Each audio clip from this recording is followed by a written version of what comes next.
Odd is one. The 540 is brought to you by StarCityGames.com's weekly sale. Head over to StarCityGames.com/sale and check out our Cyber Monday week sale. Cyber Monday has come and gone, but our sale is continuing from now until Sunday, December 5th at 11:59 p.m. Eastern Time, and you can save 10% on all sealed product, 15% on all heavily played cards, and 50% off select supplies. This does exclude pre-order items, but there's still tons of saving there on supplies and cards for your cubes and all of your other Magic needs, so get yourself something nice and maybe a gift or two as well at StarCityGames.com/sale. What's up, everybody? Cedric Phillips here, stopping by real quick to let you know about one of Star City Games' newest podcasts, The Receivables, hosted by yours truly, alongside my partner in crime, of course, Patrick Sullivan, where the two of us discuss Magic sets, both past and present, from top to bottom. On every episode of The Receivables, you're going to hear us talk about the facts of a set, the mechanics of a set, the cycles of a set, the boring stuff, before we get into some crazy stories of when we were playing Magic during the times that the set was legal. We've got a ridiculous award show where we give out awards like the Char Rumbler Award for weirdest card in a set, the Oko Thief of Crowns Award for best card in the set, and a whole bunch more. Before we finally decide, hey, what card won the set and what letter grade should we give the set? It's a whole lot of fun. We're having a blast recording them. Hopefully you have the opportunity to listen to it and you enjoy it as much as we're enjoying recording them. Where can you find it? StarCityGames.com or wherever else you listen to your podcast. The Receivables every single week here at SCG. The 540 is also brought to you by Coalesce Apparel and Design. Head over to coalesceapparel.shop and use gift code SCG at checkout to save 10% off your entire order. If you want to rep the coolest Magic the Gathering themed hoodies and t-shirts or stickers, head over to coalesceapparel.shop. Maybe you want to rep our fallen friend Golos with the Tireless Pilgrim versus the Multiverse shirt, or maybe you're Wooburg Forever and you want to go with the South Beach collection. Any way you want to do it. Anti-Mulligan Club, we got you. MTG Jam, of course. And all of the Keeping It 100 line, there for you, coalesceapparel.shop. Use gift code SCG at checkout for 10% off your entire order. Nobody made what they wanted, so they made it themselves.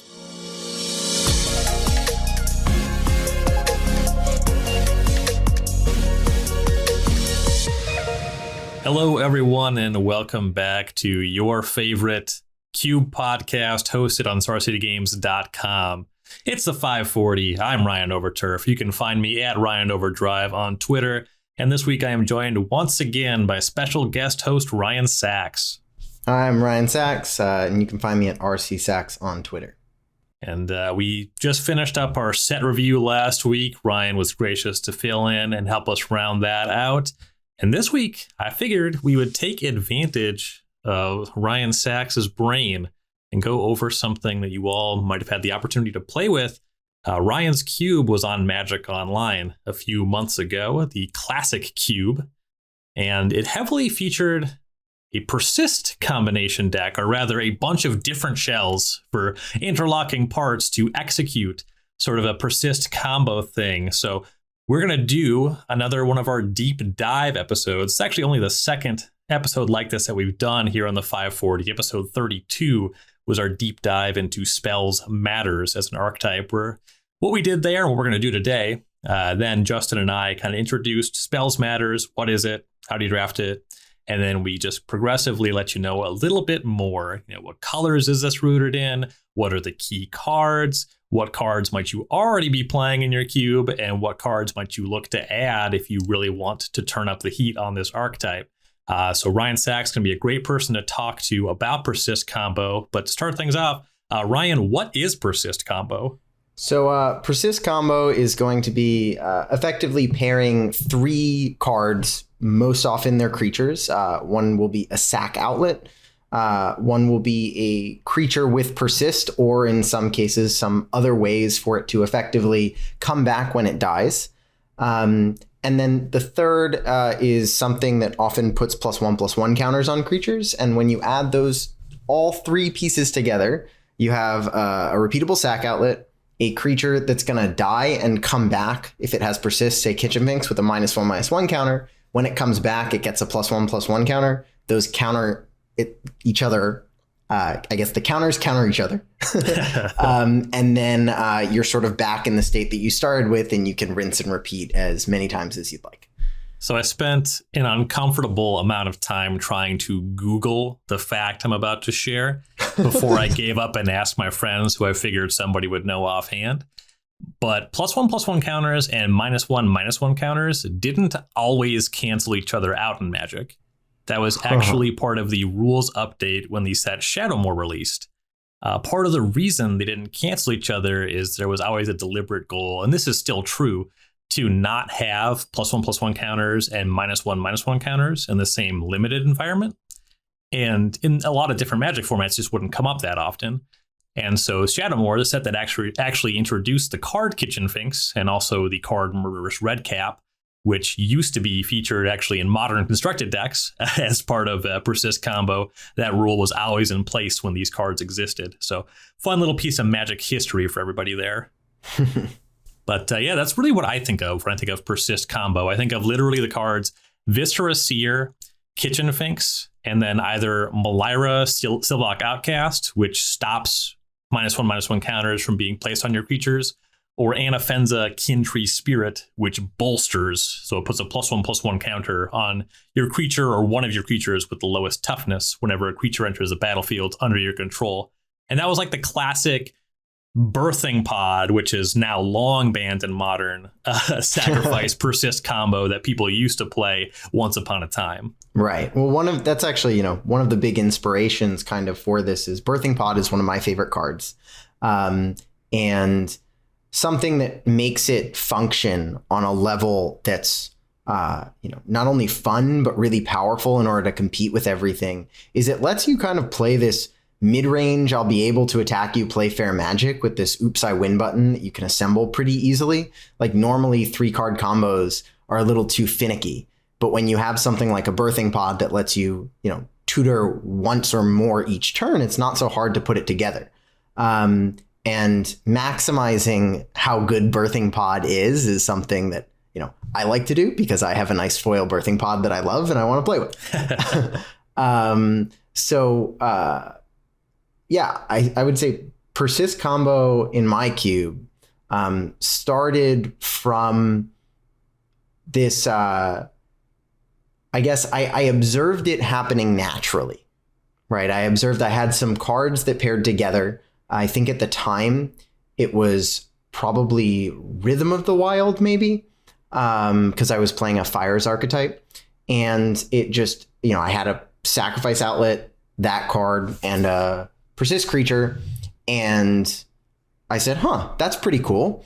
And then I thought back about sort of Malira Pod and wanted to see if I could seed it to exist, something that we can really get into it. And I think you and I probably have a similar opinion just about not just green and white separately, but Selesnya and Cube can be pretty difficult to incentivize anyone to Justin draft. and I have sort of an inside joke about that, referencing back to some Cube article he published many years ago. I believe it was about his vintage Cube, where he did this big archetype breakdown and 10 archetypes by color, 9 archetypes by color, and then you get Selesnya not supported. Right. And it's just like, it's one of those things, like it's just hard to get anyone to draft. Like, why would you? And one of the reasons why I love supporting Persist Combo or Creature Combo, whatever you want to call it, is it ends up giving Selesnya this mid-range combo Malira Pod-like identity that entices you to pursue and actually can end up with some pretty strong decks. Yeah, for sure. And something that I like about Persist Combo, you're talking about 3-card combos, they're a little finicky. It's tough to make everything come together. And somewhere that you and I think really differ about cube design is I certainly get the impression, if you haven't explicitly stated it, the subtext is certainly there. You really like just combo decks.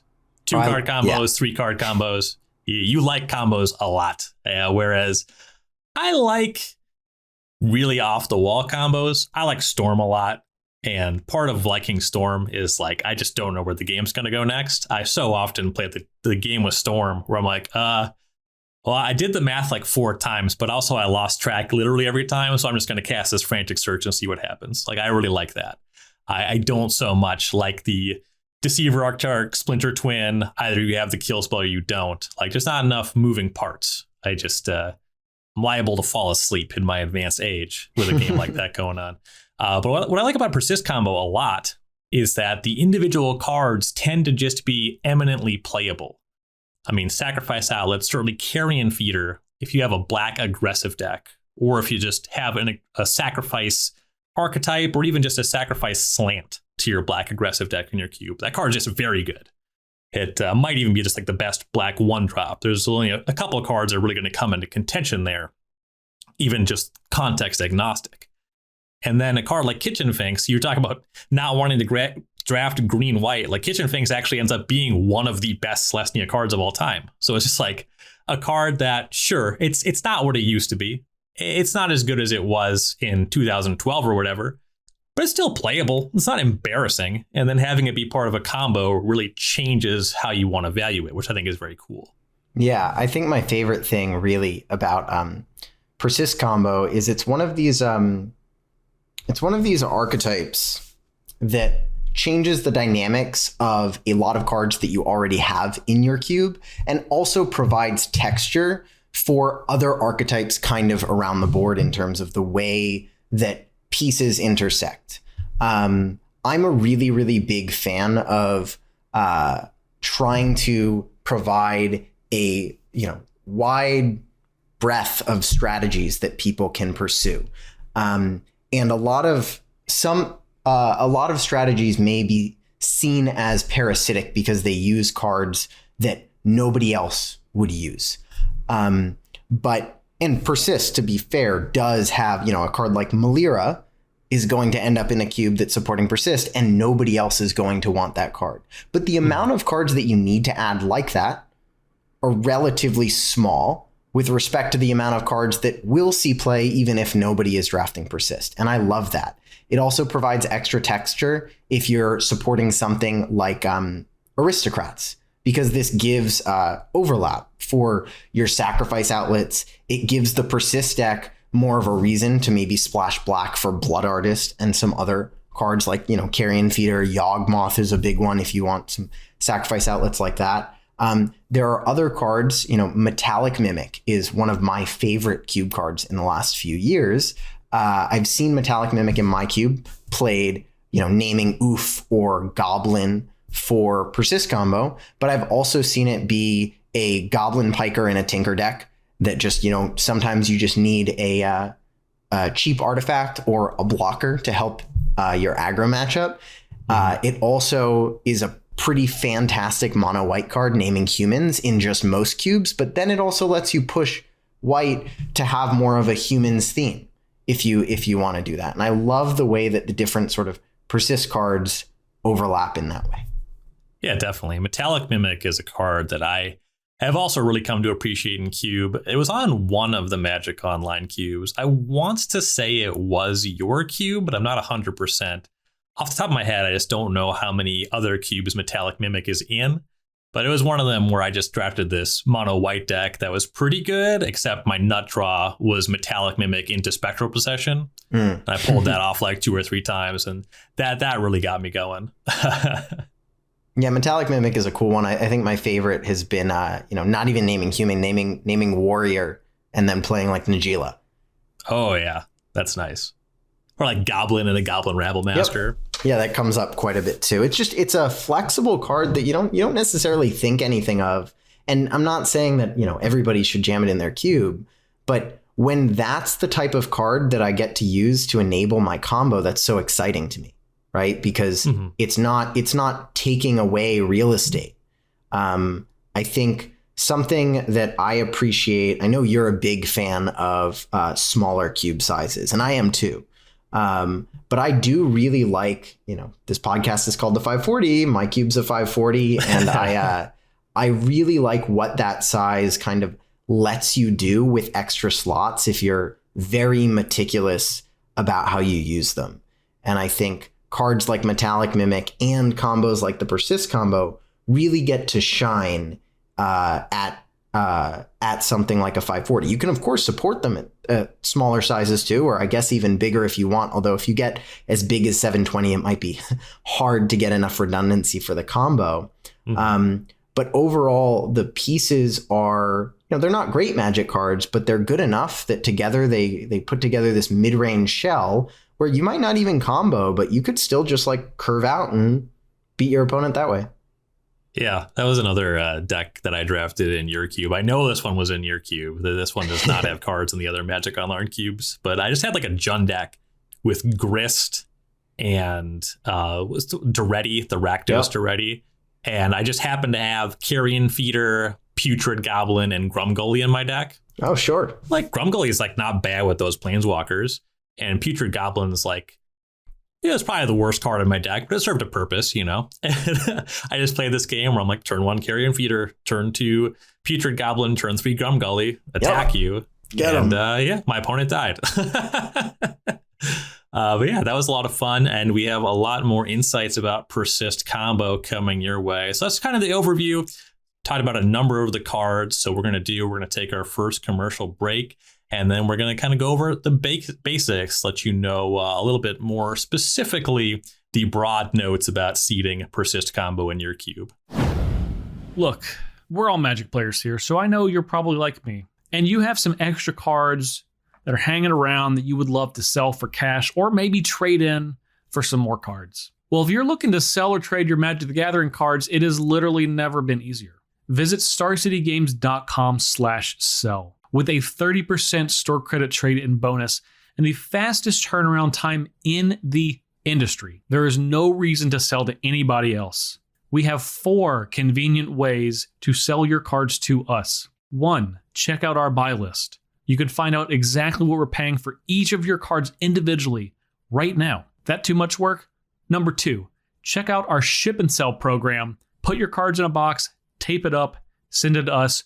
We'll do the rest of the work. Or if you're passing through Roanoke, Virginia, come visit Star City Comics and Games, and we can sit down with a buyer and work out a trade right there in the store. Or if you might be a store and you're looking to offload bulk and you have over 500,000 cards you're looking to sell, we can come to you. Any of the ways that you want to work with us, go to starcitygames.com/sell. That's SELL right now for more information.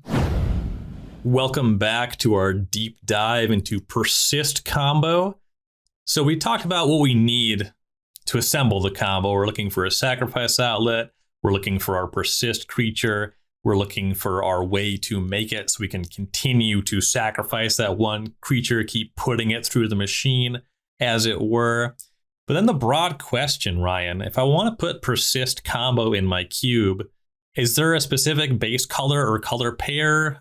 Does it go into all 5 colors? Or really, how deep is it going to be on the color spectrum here? So I've seen Persist decks of effectively all color combinations. Almost all of them are going to be green. Occasionally, very occasionally, you'll get a black-white Persist deck, or if you support black aggro, it's not uncommon to have a black aggro deck that happens to have a Putrid Goblin, a Murderous Redcap, and a Metallic Mimic.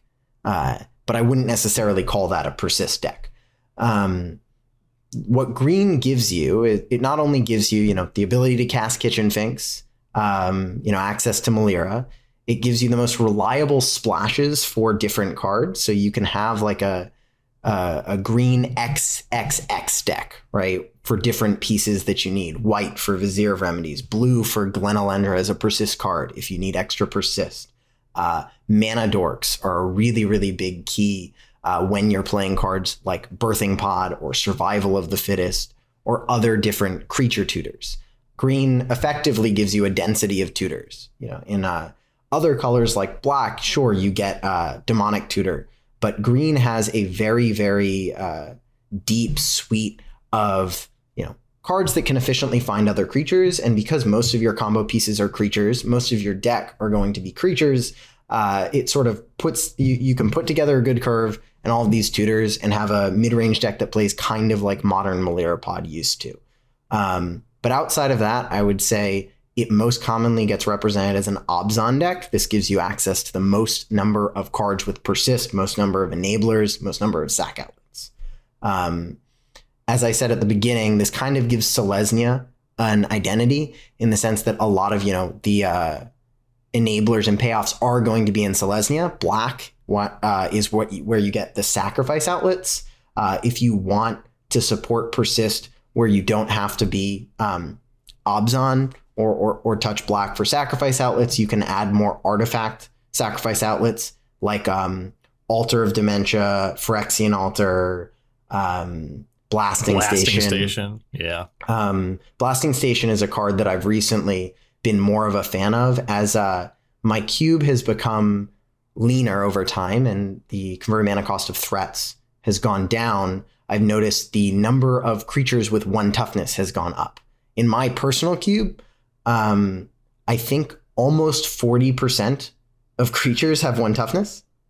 And so cards like Blasting Station, Goblin Bombardment, as sacrifice outlets also just kind of become good cards. As a note, one of the Persist creatures, Lesser Masticore, I was like pretty not a fan of when I first started messing around with it. I just thought it was kind of too bad of a rate. Sure, it's an artifact for your Tinker decks. Yes, it's a discard outlet for your Reanimator decks. Yes, it's a Persist creature for your Persist decks. But a 2-mana 2/2 that like asks you to discard a card on average is a little bit too much. But that 4-mana ability to just ping a creature, it has actually been so relevant in so many games in my cube that I've learned to love the card. So what I'll say is in terms of colors, green is almost always where you're going to be. The most common color combination is Obzon. And after that is probably Jund. And you kind of get these like green XXX decks. It's rarely blue, but occasionally you will get a blue splash for something like Melira or Counter Magic, even if you need.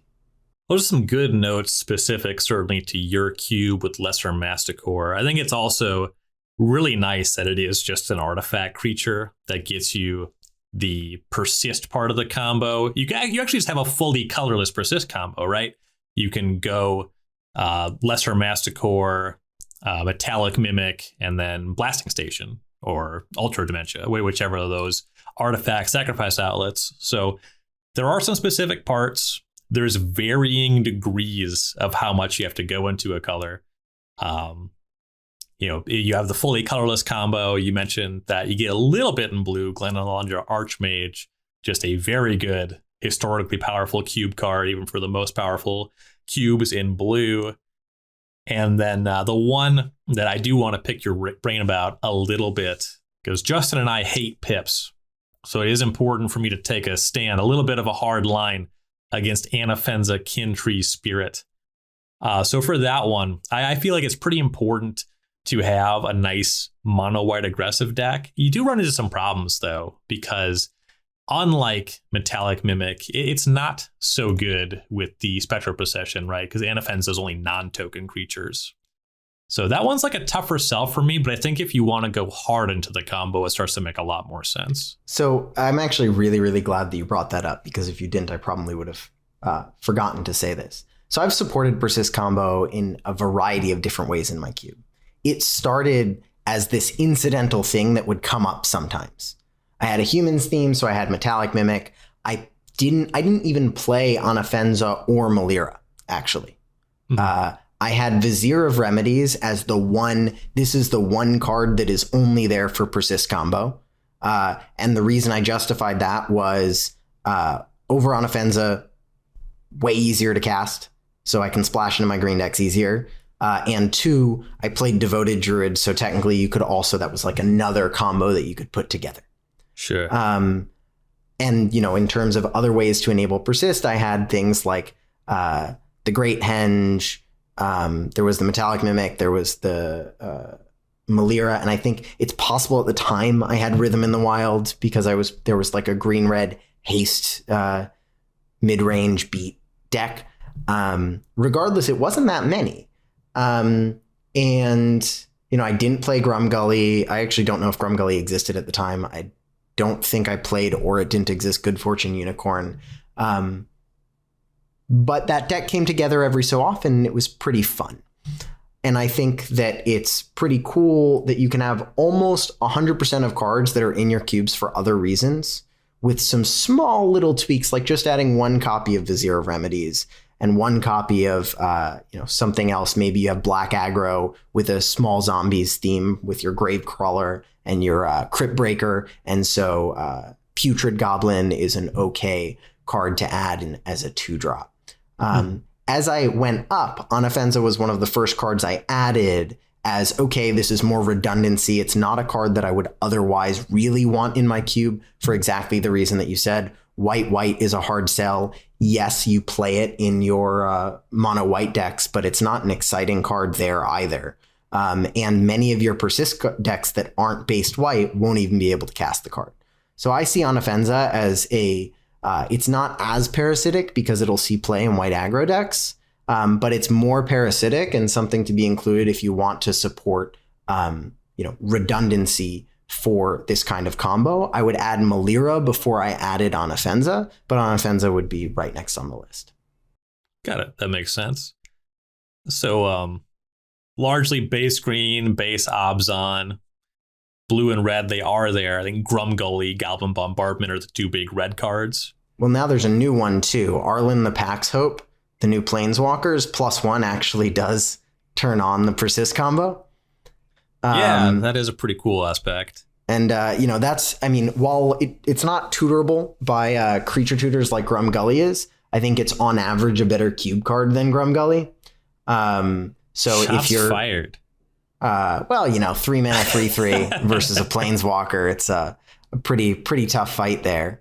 But so if you were looking to include Persist combo with, less of a heavy hand, Arlen is a great way to incentivize you to touch red for it. But yeah, it's not common to see sort of a base red or base blue deck. You'll see green X. The second color is usually going to be white or black. And then most commonly you end up all together Obzon. Okay. Yeah, and then as far as colors, that's where you're grounded. And then the next broad question I would like to ask just regards power level. Obviously, this isn't going to work in a rarity restricted cube. I think that you get choked at one port of the combo automatically, right? Like, is there an only uncommons version of this? Yeah. Because plenty of the Persist cards are commons and uncommons. Grumgully, blasting stations. Yeah. Okay. And you have your Persist Carrion Feeder, your okay. Viscera Seers. You could do it. You lose some of the best cards for it. You end up having to play, I think, more parasitic cards. Then again, to be honest, cards like Grumgully and Good Fortune Unicorn, they're way closer to just like good cards in rarity restricted or lower power cubes. Yeah. I did that thing where I started to start a sentence hoping my brain would catch up with me, because I knew that you could do it in Peasant. It just didn't come to me immediately how. So it's like, well, if I can't say what it is, then it must not be possible. But no, we're there. So you could put this in a rarity restricted cube.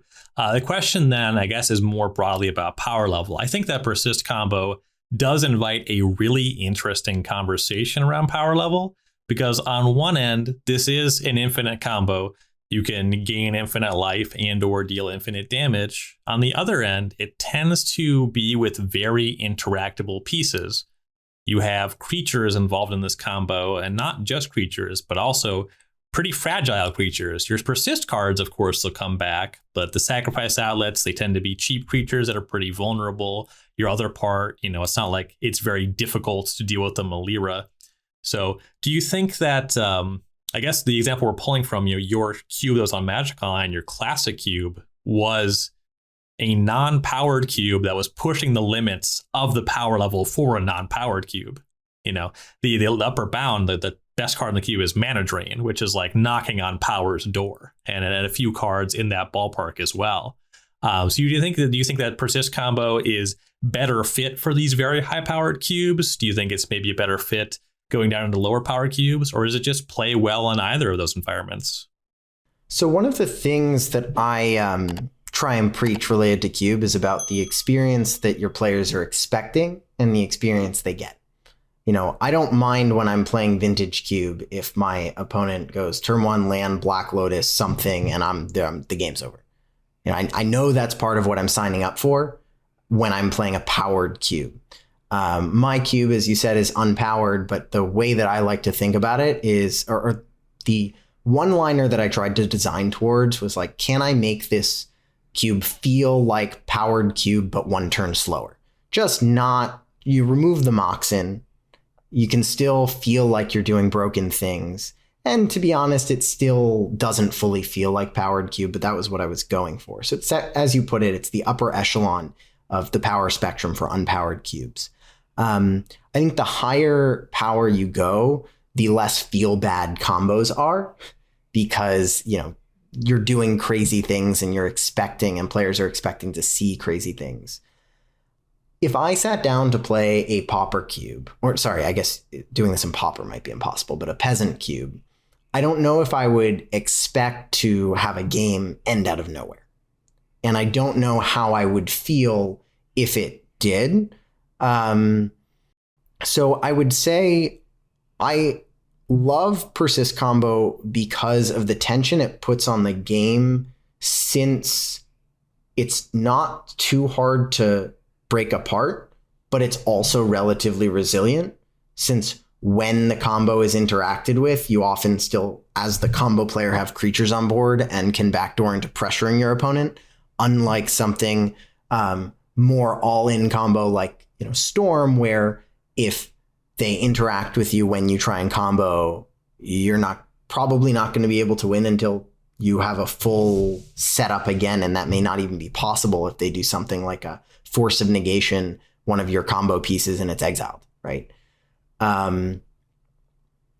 So I personally think that as far as power goes, you can put Persist in any cube. I don't actually think you can't put it in a lower powered cube, or you only should put it in the higher powered cubes. But I think you have to ask like what the expectation for the cube is. And if an oops, I win button happens, is that a feel bad? If the answer is yes, I would not recommend including it. Sure. Yeah, that makes a lot of sense. If a lot of the gameplay is just about, let's play a face-up game, I'm interacting with you, you're interacting with me, one of us is going to come ahead by inches, and that's what we signed up for, pulling ahead with an infinite combo is probably going to leave a sour taste in some player's mouth.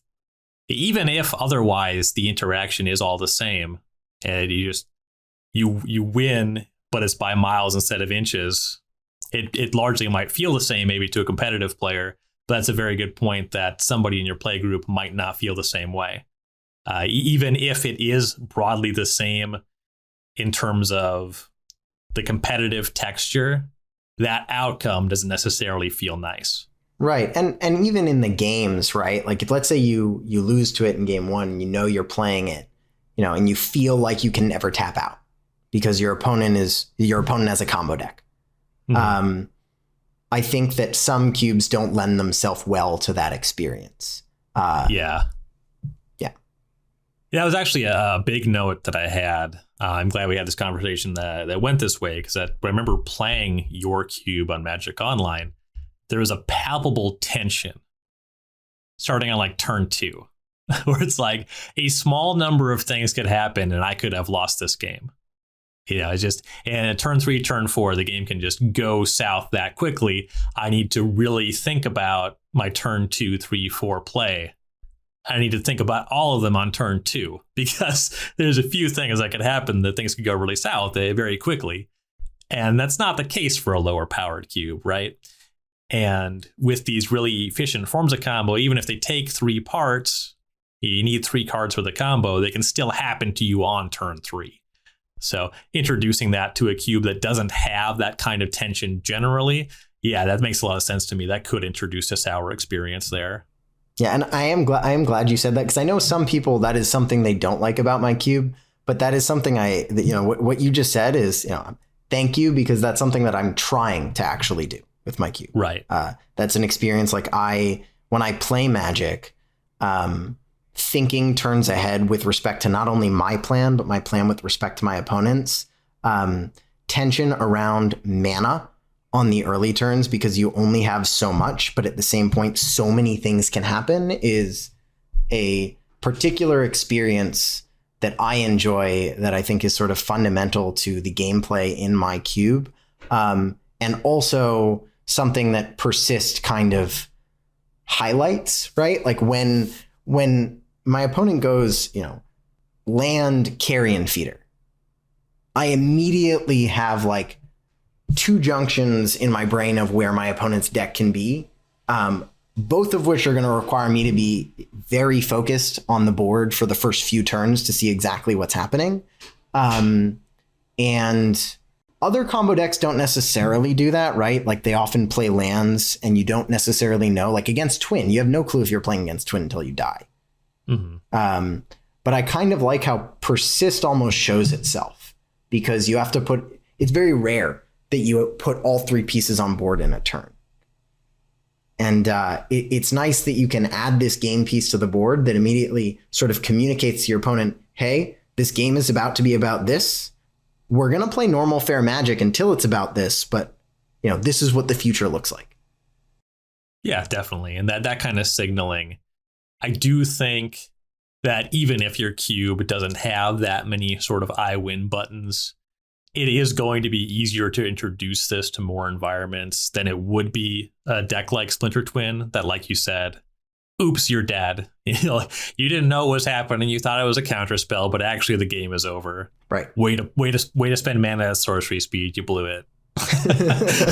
Whereas Persist Combo, like if you start to just have some really good Haymaker style cards, if you just have like good 3 and 4 mana Planeswalkers in your cube, then it probably is pretty reasonable just to have Persist Combo because those don't take that long to close the game either.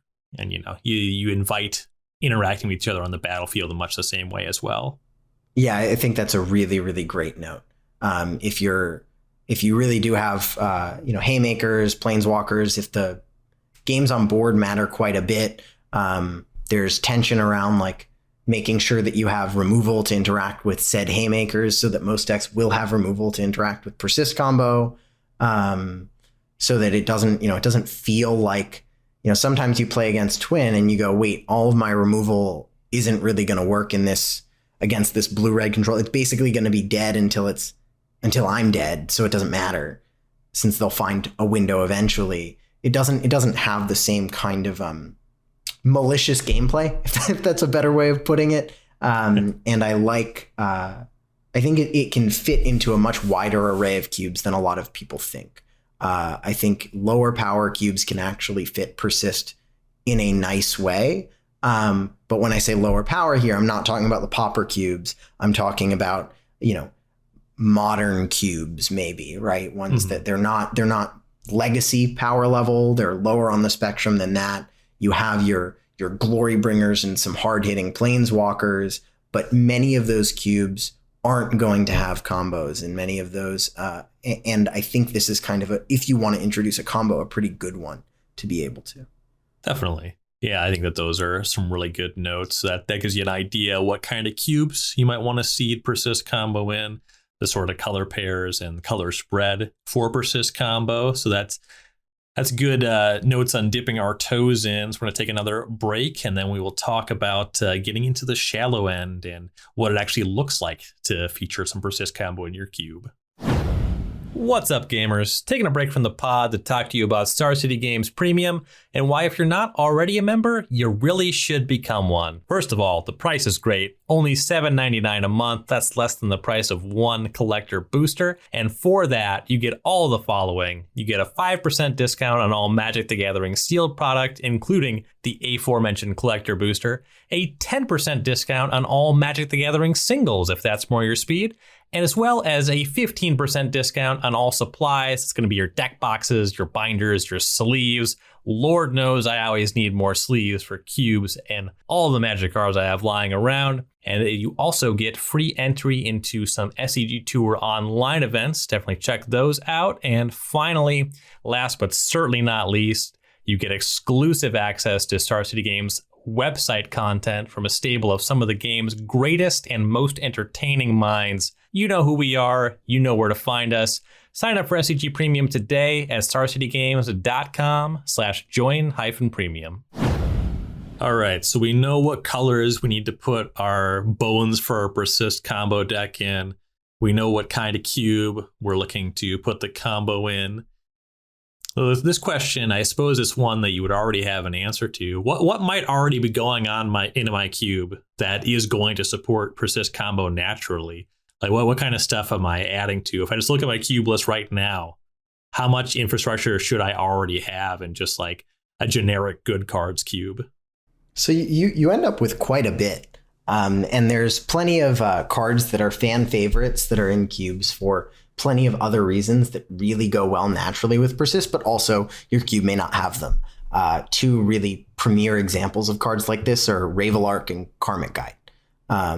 They've kind of shown their age recently, but they do very unique things and are fun. So they're in plenty of cubes.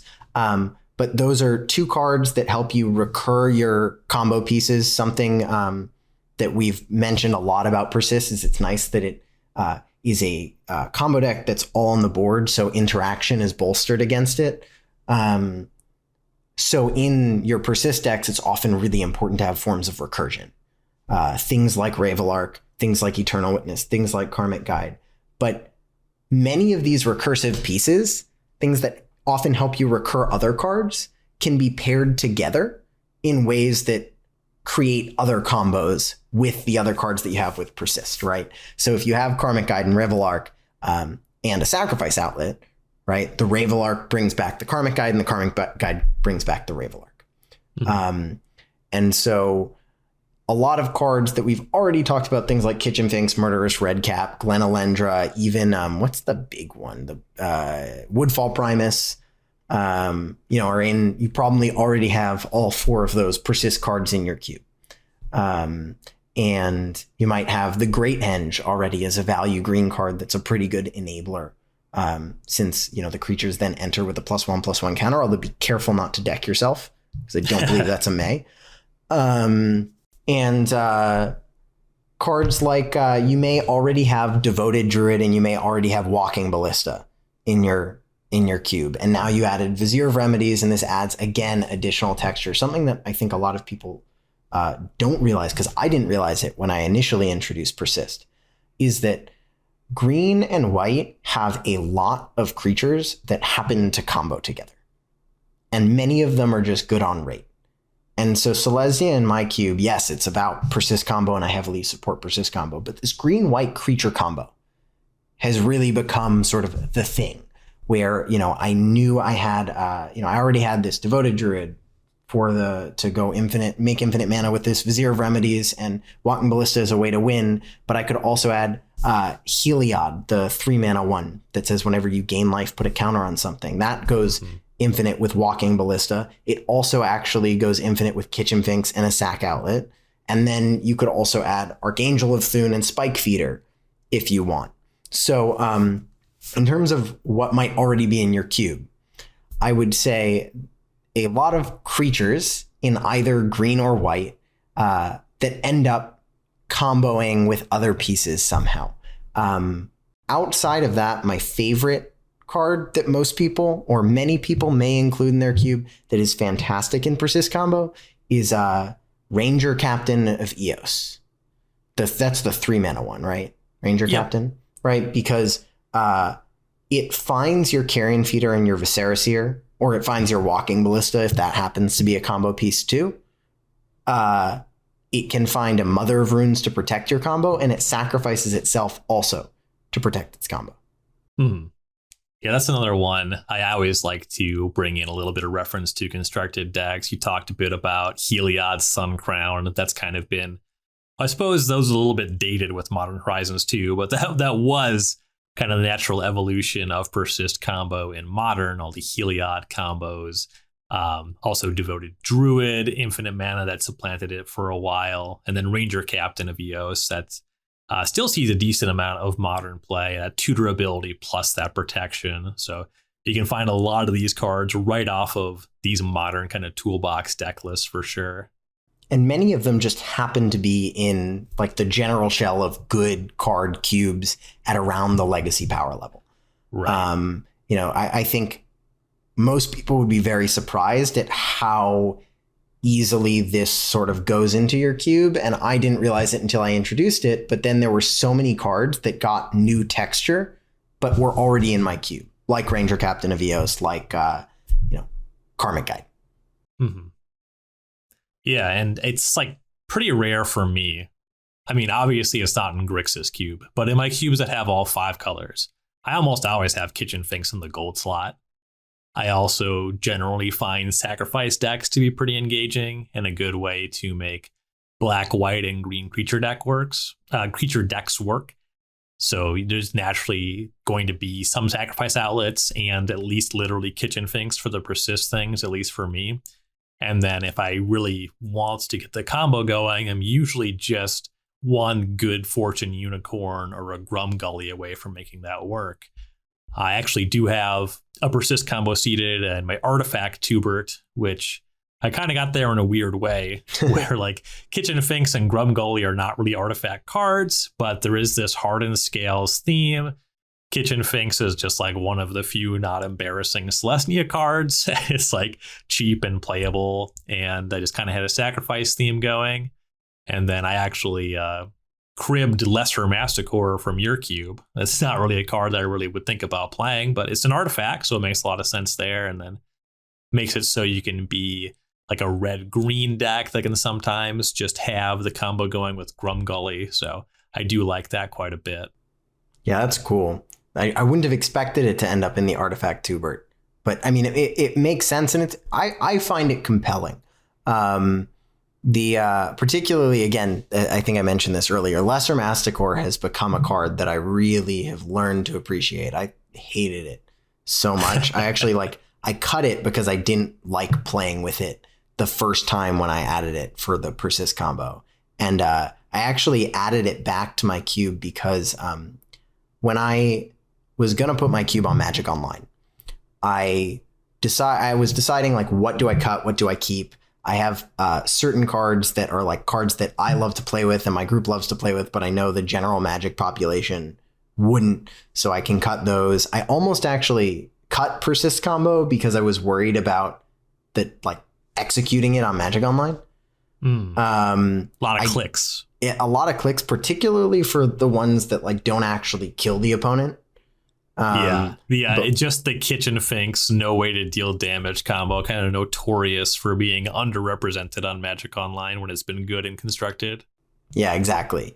I ended up choosing to include it partially because I feel like I think I would have felt really weird putting my cube on Magic Online and not having this thing that I view as, this big part of it. And at the time, there hadn't been a cube on Magic Online that really featured this combo. Well, it turned out that Autumn Burchett's cube, their Bant cube, had Persist Combo, although I didn't know it was going to be on Magic Online at the time. I really wanted to sort of push it further and add Malira and Anafenza back and Lesser Masticore. And then I was just so happy with how the Masticore played. It's been a card that I'm a huge fan of now. Nice. Yeah, I love those moments of discovery for sure. If you are interested in Persist Combo, there's a good chance you already have some stuff going.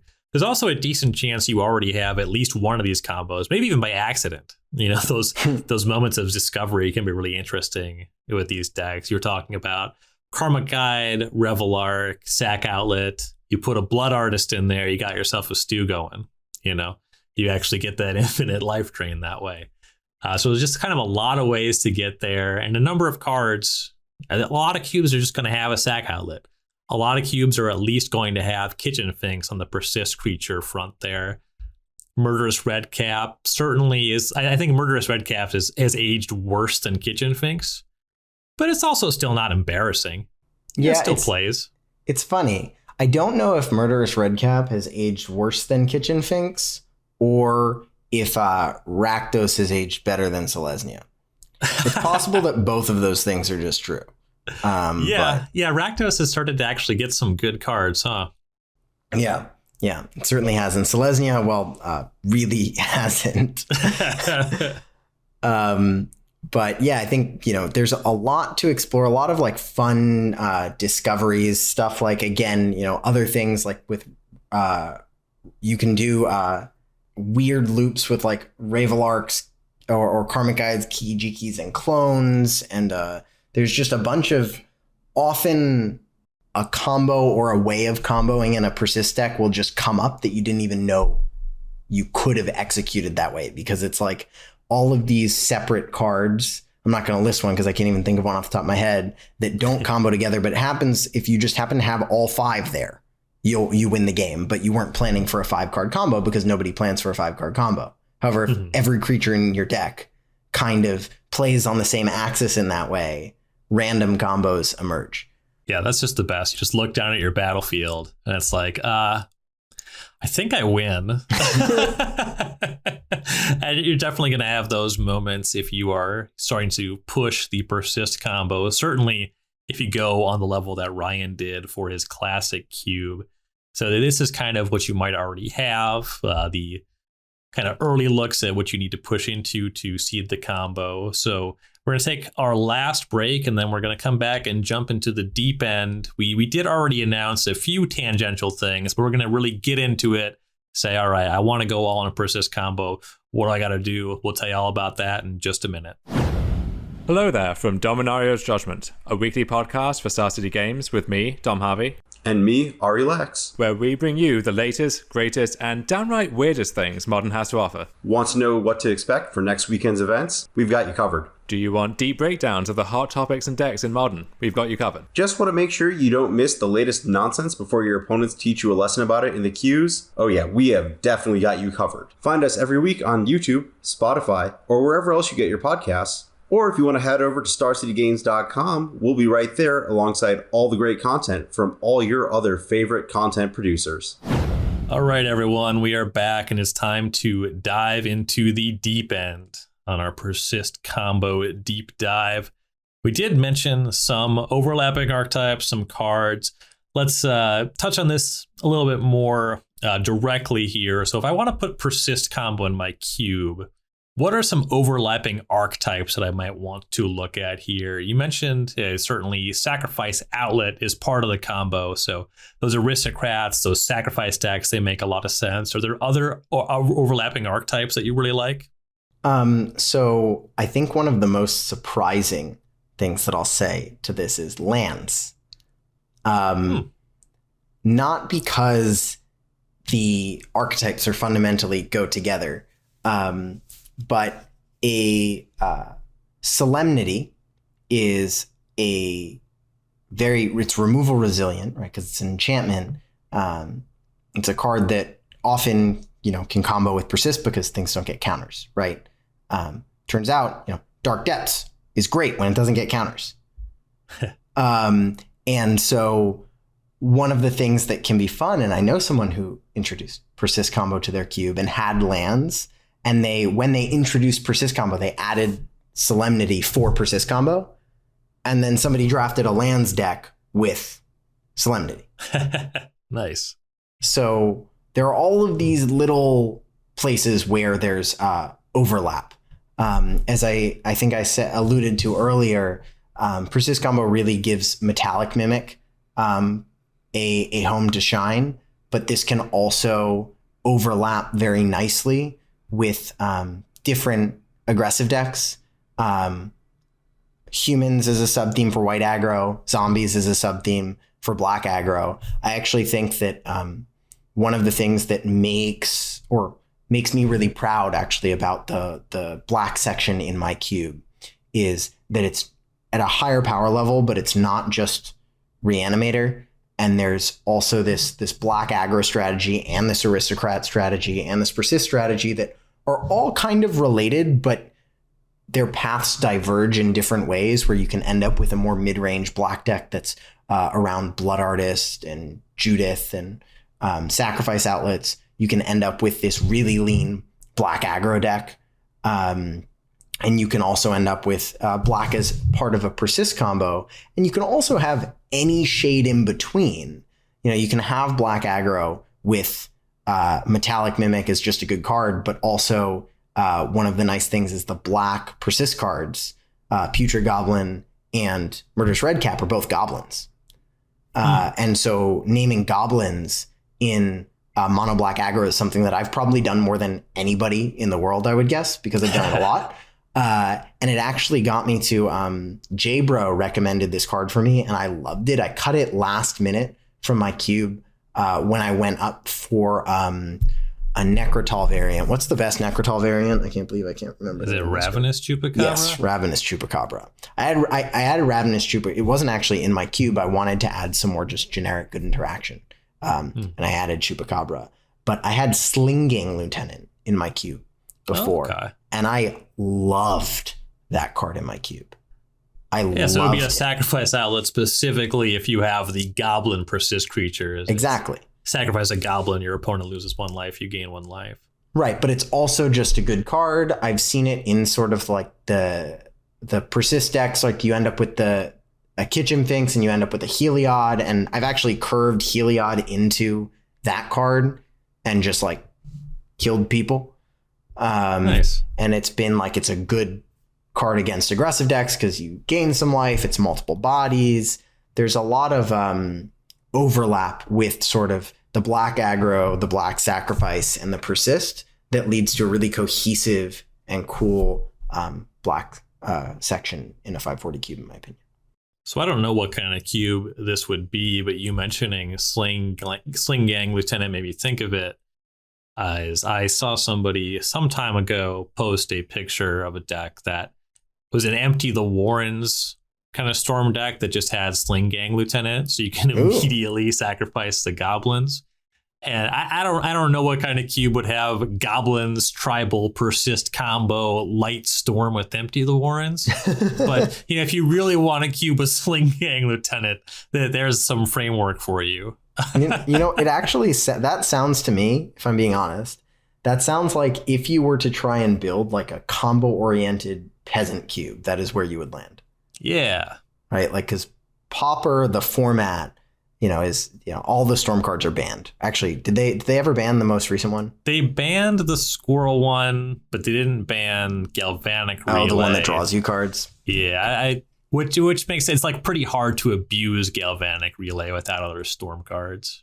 But so a cube that kind of like was, lower power, it's your peasant cube, maybe even rarity restricted, but you can still draft, storm in that type of environment. If you really want to push it, you could still draft persist. I mean, one of my favorite cards, again, I'm bad with names.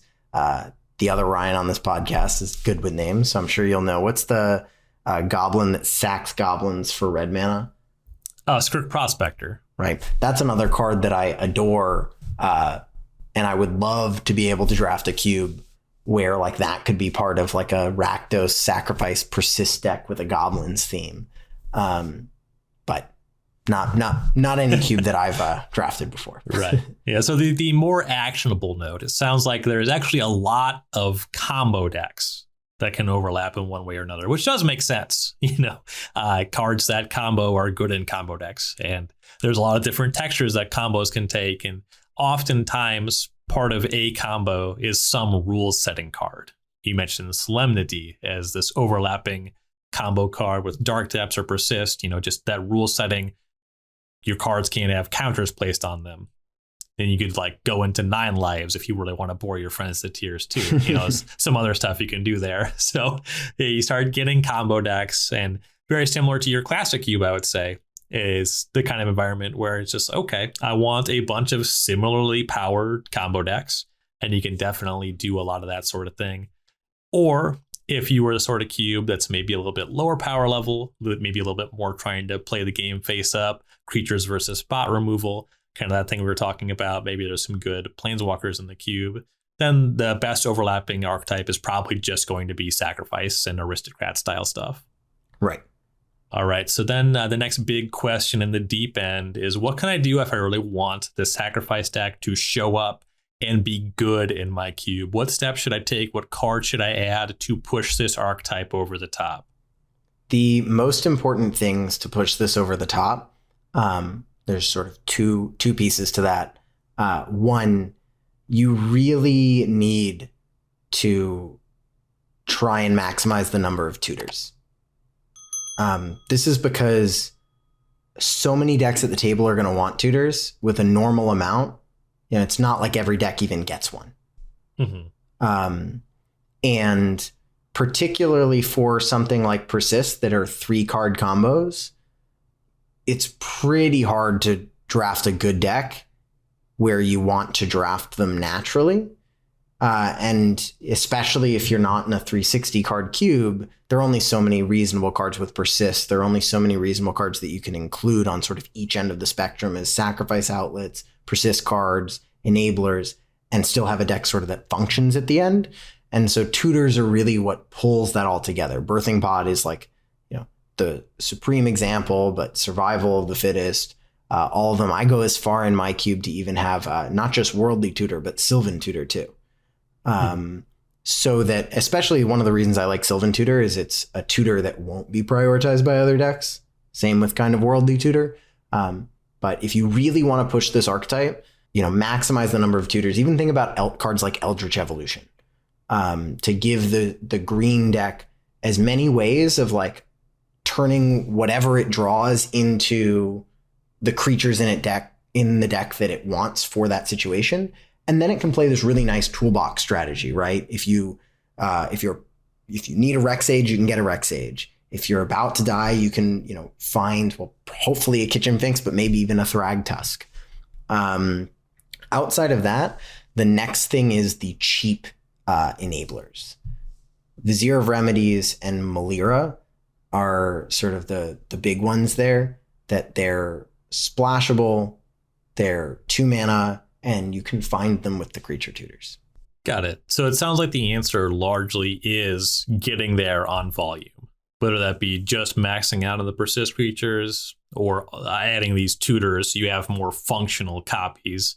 It sounds like what this deck really wants to do is just have a lot of parts of the combo and ways to find them. Yeah, and I think part of the reason why I say tutors is that I think without it, the way that you hit density is kind of going a little too far down into the not so great enablers and payoffs for this archetype. And one of the other benefits, which we talked about in the previous section, right, is that like so many of these cards combo with each other, even in ways that you don't mean, right? You might randomly look at the board and realize that your opponent's dead, even though you don't have a sacrifice outlet, a Persist creature, and something that makes those Persist creatures not have +1/+1 counters.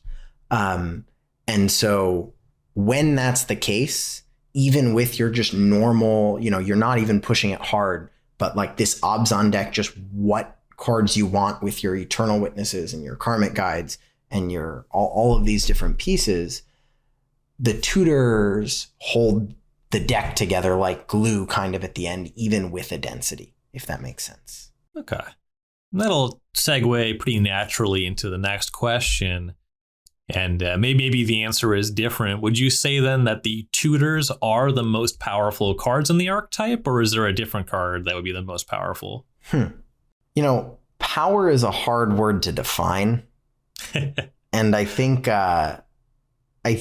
in a lot of ways, I would say that tutors are the most powerful card. I mean, they get you what you need when you need them. I would say that. I mean, there are different types of tutors. I guess the specific thing to shine a light on is repeatable tutors, right? You have multiple cards that combo together. Being able to tutor multiple times, well, gets you a win. So something like Survival of the Fittest as well as Birthing Pod are big ones. Actually, another thing that I'll say about most powerful cards in the archetype that people may not realize that I haven't mentioned yet are reanimation spells.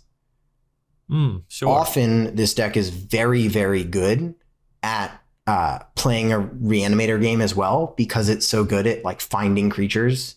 And it often, especially if you're black, is good at putting them in the graveyard, but not just, you know, reanimating something, you know, crazy big, but you can also just like reanimate your combo pieces to be really efficient. I had a game that I won on turn 3 because I collective brutality. I went because when I was earlier able to collective brutality, discard my murderous red cap, and then reanimate my murderous red cap to net 3 mana to be able to win out of nowhere. Nice. I was able to reanimate that, play my sack outlet, play my Melira, and win. Which is not how we talked about how this deck usually can't do that, but in terms of what lets the deck function on a degree of power like that, it can be the reanimator cards. Another note about that is particularly the card Living Death can be very, very good in this deck because, if your opponent interacts with you, or again, you can get your cards to the graveyard, you reanimate them all and you win, or you're also playing an aristocrat strategy and you can always sacrifice your whole board, Living Death, board wipe, bring your whole board back. You gained something from sacrificing. So that's sort of a higher level of power that you'll often see in the black heavy versions of this deck. Yeah, and that actually, I really like that note about Living Death because that's a card that, yeah, you can play it in a reanimator type strategy that's just making one or a few large creatures, but there's some liability, there's some problems there. It's not on the level of show and tell, but you do have a similar dynamic where your opponent gets going with the stuff first. Your opponent might have some ways to leverage your Living Death against you. But if you have a Persist combo, if you have some other Blood Artist stuff, if you're set up to win the turn you Living Death, you get rid of all of that downside. You no longer have that issue. And then it's also fairly likely that you want the Living Death more than other players at the table. So that is really cool. Yep. Another card like that, it's recent, is Agadim's Awakening, is often very, very good for these decks, right? It's, I've definitely cast it for 6 mana and brought back, my Viscera, my Melira, my Kitchen Finks. Mm-hmm. Yeah, I love that card. I actually have gone back and forth on some of the cards from that modal dual face land cycle. And I think at this point in time, Agadim's Awakening is probably my favorite of the cycle for Cube. It's definitely my favorite. It's not close. I love that card. Yeah, I definitely have it in more cubes than the other. So if we go by that alone, then it has to be my favorite. Yep. All right. And then lastly, this one is a little bit subjective as well. So we'll kind of talk about how we don't have strict parameters here. But the question is, what is the degree of difficulty for including Persist Combo in your cube? Now, this is only our second deep dive. This is a question we're going to ask whenever we do an archetype for a deep dive. But the first one we did was Spells Matter, which was a 0 out of 10 on difficulty. That was easy right. Because whatever the scale is, it's on the extreme easy side. Right. So you can choose to start at 10, but ideally, no matter how you want to quantify this, what are your thoughts on how difficult it is to see this in a cube? Well, so difficulty can mean two things here, and I can answer for both, but I'm curious, what this question means more so. So when you're saying degree of difficulty, do you mean amount of effort from the person curating the cube in terms of how meticulous they have to be about what cards are around? Or do you mean the sheer volume of cards you need? So I think that for Persist Combo, you kind of naturally end up answering both, right? Because the degree of difficulty to put Carrion Feeder, Kitchen Finks, and Metallic Mimit in your cube is very easy. It's right. It's 3 slots. Right. So I guess the degree of difficulty, the question I think is most interesting is how difficult is it not just to have a Persist Combo exist in your cube, but let's say I want Persist Combo to be a regularly occurring deck when people draft my cube. If I get an 8-player draft together, I want this to be a known archetype that is likely to show up. How difficult is that to do? Probably, it's definitely on the harder side of archetypes to support. It requires a good amount of effort, particularly because if it's not done well, right? If somebody goes for, I'm going to draft this all-in combo deck and the pieces aren't there, they end up with a very mediocre mid-range deck. At least in the case of Persist Combo instead of Storm, their deck isn't completely unplayable. The creatures can still attack. Right. But it's not going to be very good. Although it's pretty easy to backdoor and end up with like a, gold garbage kind of fine deck. I'd say probably something like a 6 or a 7. I don't think it's too hard. I think a lot of the notes are in a lot of cubes. And what makes it compelling are these sort of cheap enablers and extra density of tutors that it's not so hard to find room for.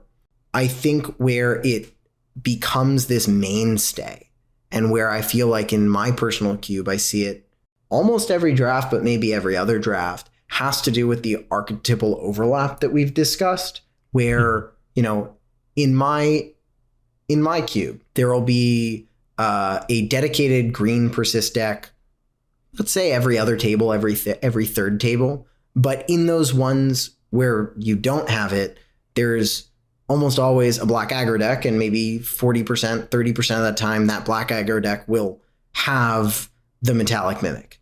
And at that point, they have the metallic mimic, they could have the murderous red cap or the putrid goblin, and it's black, so it's going to have some sacrifice outlets, or maybe it'll be a Rakdos Aristocrats deck.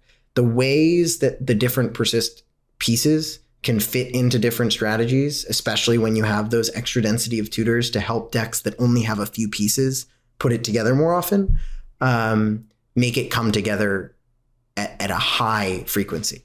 So if you are able to support those overlapping strategies, I guess if I'm asking for some subset of parasitic cards as well as some extra strategies to help it bleed so that you don't have to go all in, because I think if you're going so deep to end up with like multiple really bad cards with persist and multiple really bad enablers, that doesn't create as compelling of a cube experience as less of those but more ways to use them. Sure. That's my personal opinion, though. I'm sure there's a cube out there that's super fun that goes deep on the persist cards. I guess then I'm gonna my final answer is like a 7.5. A little higher than what I said before. Not the easiest to include, but I think well worth it. I've had it in my cube for years now, and I've really loved it. Okay, I like that answer. The number I had floating in my mind was about 8. I like 7.5. I think that's a good place to land. It does require specific pieces, though a number of them naturally are just good cards and or good pieces for commonly featured archetypes. They do require specific attention, maybe a little bit of TLC, and it is a bit difficult. It's going to take a bit of effort to really make it a mainstay. But if you do, I think you are invariably going to see it show up, even sometimes in some of these forms of the combo you mentioned, where it's just like, I cast these creatures that I didn't know went infinite, and I won because it did go infinite. So yep. It's a little tough, but not all that difficult. And it's all cards that, for as weird as the combo might be, the first time you see this sort of thing, it does fairly intuitive fall into ABC magic. So it just shows up if it is a bit specific. All right. Well, Ryan, thank you so much for shining some light on Persist Combo here and our deep dive into Persist Combo here on the 540. Wrapping up, I am Ryan Overturf. You can find me at Ryan Overdrive on Twitter. You can also find my articles weekly on StarCityGames.com. My article this week is about a personal cube project that may or may not have a Persist Combo in it. Ryan, where can we find you? Y'all can find me at RC Saxe on Twitter, and I also write for StarCityGames.com every Tuesday and Thursday about the most recent limited set. So you can look for me there. All right, definitely check out Ryan's stuff, and we will see y'all next week.